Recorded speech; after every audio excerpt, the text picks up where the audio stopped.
বিসমিল্লাহির রহমানির রহিম। আজ আমি পাঙ্গাস মাছ রান্না করব আলু বেগুন পটল দিয়ে। এই হলো পাঙ্গাস মাছ। তো এখান থেকে আমি কিছু মাছ ভাজা নিব, যেহেতু আমার ছেলে কাঁচা মাছ খায় না। অর্ধেক মাছ আমি মশলায় কষামো আর অর্ধেক আমি ভাজা নিব। এই হলো পাঙ্গাস মাছ। তো কিভাবে রান্না করি আপনারা দেখেন। বিসমিল্লাহ।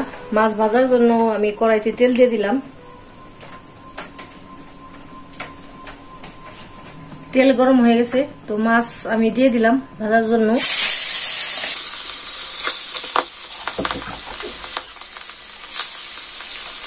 আলহামদুলিল্লাহ মাছ ভাজা হয়ে গেছে, তো মাছগুলি তুলে নিই।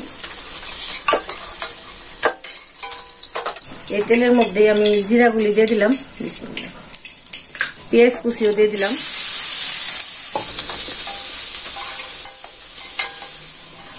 আলহামদুলিল্লাহ পেঁয়াজ বাদামি কালার হয়ে গেছে, তো এখানে আমি এখন মশলা দিয়ে দিই। 1 চামচ আদা রসুন বাটা দিলাম, পানিও দিয়ে দিই, তার নইলে আমার পেঁয়াজ পুড়ে দেবো। মরিচের ফাঁকি দিলাম 2 চামচ। ঝালটা আপনাদের পছন্দ অনুযায়ী দিবেন। হলুদ দিলাম 1 চামচ। ধনিয়ার গুঁড়া দিলাম 1.5 চামচ। আর জিরার গুঁড়া দিলাম 1 চামচ। এখানে আমি 1 চামচ লবণ দিয়ে দিলাম, যেহেতু আমি কিছু মাছ এখানে কষাবো, সেই জন্য লবণটা দিলাম। মশলা কষানো হইলে তারপর মাছ দেবো। এখন রেখে দিই কিছুক্ষণ।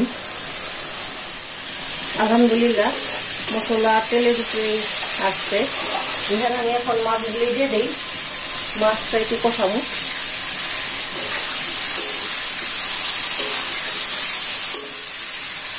মাছ কষানো শেষ, তো মাছ এখন তুলে রাখি।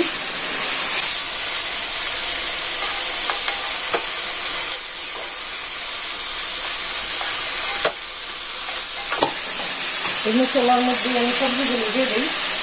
এখানে আলু পটল বেগুন আছে।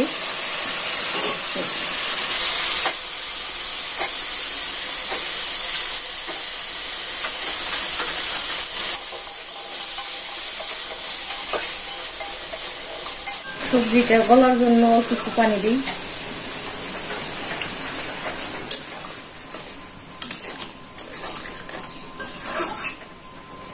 তো ঢেকে রাখি কিছুক্ষণ, সবজিটা গলুক।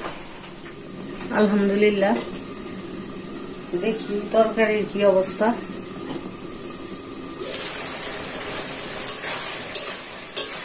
সবজিটা প্রায় গলে গেছে।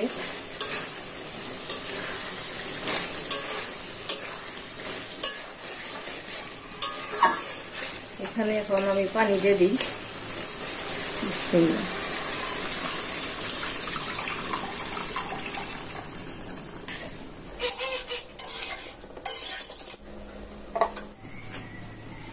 বলক আসা পর্যন্ত অপেক্ষা করি। আলহামদুলিল্লাহ তো তরকারি বলক এসে গেছে। এখানে এখন মাছগুলি দিয়ে দিই। এখানে কষানো মাছও আছে, ভাজা মাছও আছে।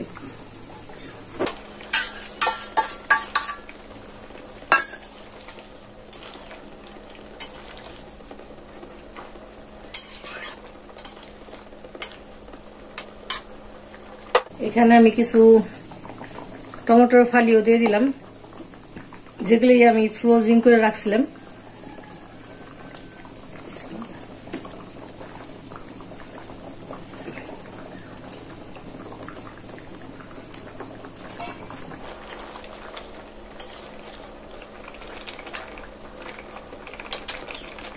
ঢেকে আরো 10 মিনিট রান্না করি। আলহামদুলিল্লাহ তরকারি দেখি কি অবস্থা।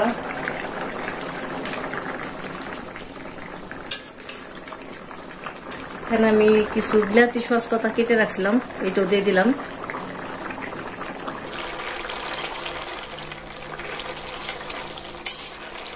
তরকারি প্রায় শেষের পর্যায়ে। এখানে আমি এখন অল্প একটু ভাজা জিরার গুঁড়াও দিয়ে দিব, যেহেতু পাঙ্গাস মাছ একটা স্মেল আছে, সেই জন্য আমি বিলাতি সস পাতা দিলাম আর ভাজা জিরার গুঁড়াও দিলাম। ভাজা জিরার গুঁড়াটা আমি 1.5 চামচ দিলাম।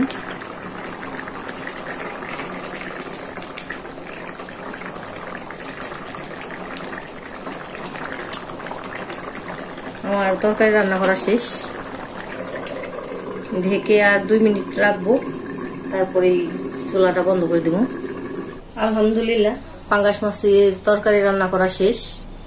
আলু, বেগুন, পটল দিয়ে রান্না করলাম। তো আপনারাও বাসায় সবাই ট্রাই করবেন এভাবে। ভিডিওটা যদি আপনাদের ভালো লেগে থাকে তাহলে অবশ্যই একটা লাইক করবেন, কমেন্ট দিবেন, শেয়ার দিবেন। আর যারা আমার চ্যানেলে নতুন আছেন তারা অবশ্যই আমার চ্যানেলটিকে সাবস্ক্রাইব করবেন। ভিডিওটা এতক্ষণ ধরে দেখার জন্য আপনাদেরকে অসংখ্য ধন্যবাদ। আল্লাহ হাফেজ।